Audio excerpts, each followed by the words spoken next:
One of the best ways to restore your body to moving the way that it was made to move is simply by moving it the way that it was made to move. And the original strength resets, which are based around the human developmental sequence, are a great way to do that.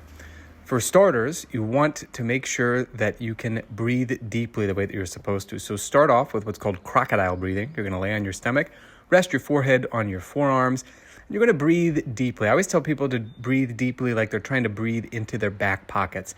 When you do this, you're going to find that the muscles of your core and your low back start to expand, and you can actually literally feel them, which is a really great way to internalize this sensation so that you can apply it to later movements.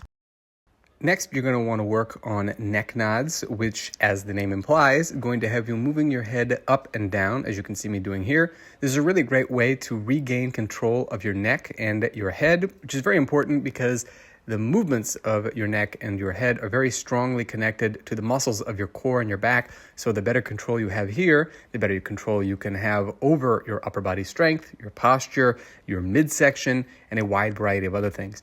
Now, naturally, another great thing to do would be to look over each shoulder. This helps to further solidify and regain that connection between the movements of the head and the neck, as well as the movements of the rest of your body. Next, you can turn that head movement into rolling. Now, I'm not doing full rolls here. If this is your first time doing original strength, partial segmental rolls are a really great way to start getting reacquainted with your midsection as well as your spinal rotation abilities.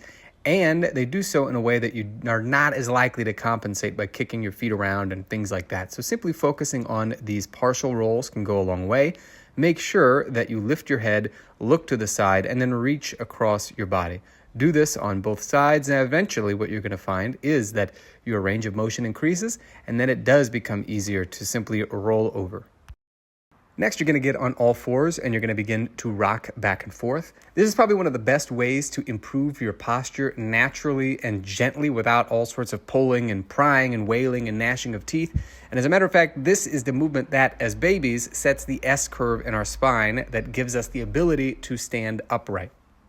Lastly, we're going to start crawling. Now, if you haven't crawled in a while, it's really pretty simple. All you need to do is keep your head up, and you're going to move forward with the opposite arm and leg, as you see me doing here. This is the foundation for your gait pattern, which is your walking pattern.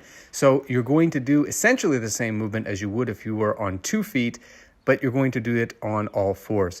What's really nice about this is that this is spectacular for your coordination. It can be done in all manner of different ways, and it's very, very gentle strength training. A little bit goes a long way, and it has a nice carryover into just about everything else. Give these a shot, let me know how you like them, and as always, have fun and happy training.